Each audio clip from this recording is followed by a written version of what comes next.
안녕하세요. 2차 시 시작하도록 하겠습니다. 1차 시가 굉장히 길었죠. 시간은 굉장히 잘못하시고 2차 시는 더 빠르게 진행하도록 하겠습니다. 2차 시는 선체 운동을 다루도록 하겠습니다.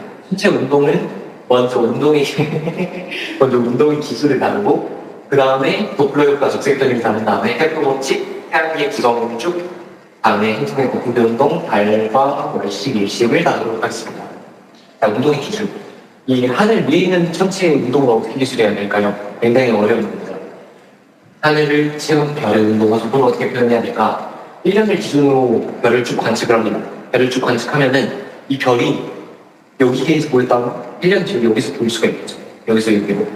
그러면은 어떤 별들은 수평과 저기가 다르겠습니다. 우리 추적 관찰한 별과 대부분 같은 방향으로 이동하는 것을 확인을 했어요.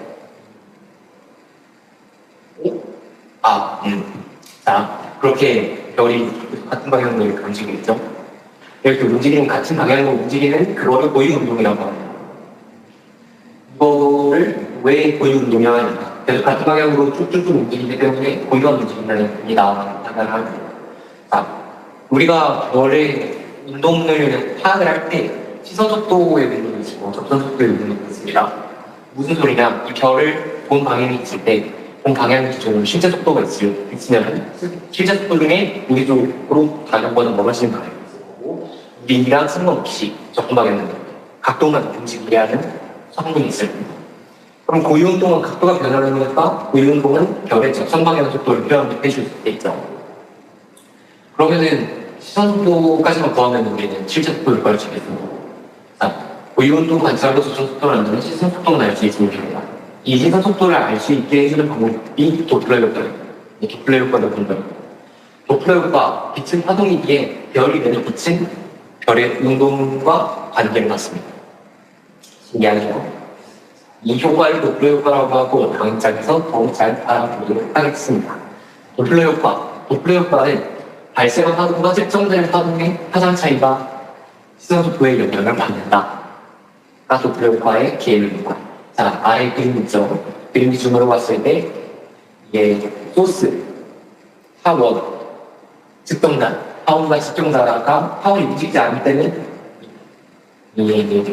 파동이 균이랑 뿅뿅뿅뿅 가서 왼쪽으로 상관없이 측정자에게 닿겠죠.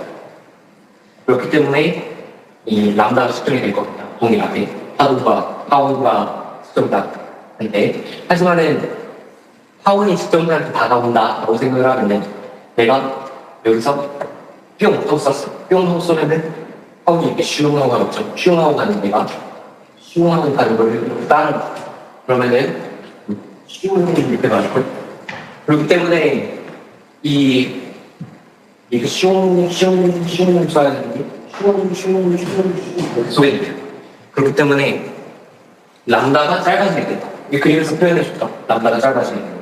만약 벌어지게 되면은 반대로 슝슝슝슝이 슝슝슝 되는 거기 때문에 람다가 길어지게 되겠습니다. 이거를 계산을 하면은 V분의 VS가 된다고 합니다. 이거를 한번 열어볼까요? 아, 귀찮다. 네, 여기 10이 있네요. 네, 좋네요. 자, 우리 원래 람다가 F분의 V죠. 근데 람다 프라임이 F분의 V-VS, VS가 시선속도입니다. VS라고 합니다. 그럼 델타 람다는 람다 프라임에서 람다를 빼야겠죠. 이거는 F분의 마이너스 VF가 되겠습니다. 따라서 람다분의 델타 람다는 22승회가 됩니다. 이거에 대한 거는 사실 물리기 때문에 물리는 스스로 공부를 해보도록 합시다. 도플러 효과는 어려운 내용이기 때문에 스스로 인터넷에 검색을 해서 알아낼 수 있습니다. 발생한 파동의 파장과 발생한 파동의 파장 그리고 파동의 변화를 안다면 단순만으로 시선 속도를 구할 수 있을 것이다. 그렇겠죠? 여기서 알려준 결론입니다. 하지만 빛은 속도가 너무 빨라요. 빛은 발생한 속도가 너무 빨라요. 그렇기 때문에 상대적으로 빠르겠어요. 상대문줄 속도에 따라 식의 형태가 달라집니다. 이 식이 앞서 그랬던 식보다 훨씬 복잡하게 나타나게 되죠. 이 식을 성립을 하게 되면 직접 검색해 보시는 게 낫고, 이때 시선 속도가 멀어지는 방향이 플러스고 가까워지는 방향이 마이너스고, 왜냐하면 그 부분 멀어지기 때문이죠. 이렇게 정리를 하게 되고요. 이렇게 복잡한 식을 매번 사용하기 동물없잖아요. V가 아무리 작은 반경 어때라는 생각을 그렇기 때문에 분사식을 일반하는 분사식을 구하는 방법은 우리가 테일러 정리를 부수 정리를 알아야 되는데, C분의 V가 매우 작다고 생각을 했을 때 시마 V분의 시플 V는 얘를 우리가 베타라고 쓰거든요. 이게 1마 베타분의 1 플러스 베타겠죠. 이게 1 플러스 베타의 2분의 1승 1마 베타의 마이너스 2분의 1승이요. 이게 근사 1 플러스 2분의 베타 1 플러스 2분의 베타, 이게 왜 이렇게 근사가 되는지는 직접 공부를 해보시면 됩니다. 이거를 잘 정리하면은 이게 1 플러스 베타와 근사가 됩니다. 여기서 마이너스 1의 때문에 1이 사라지고 베타, 즉 C분의 V가 근사가 되게 되는 겁니다. 이 식을 많이 쓴다.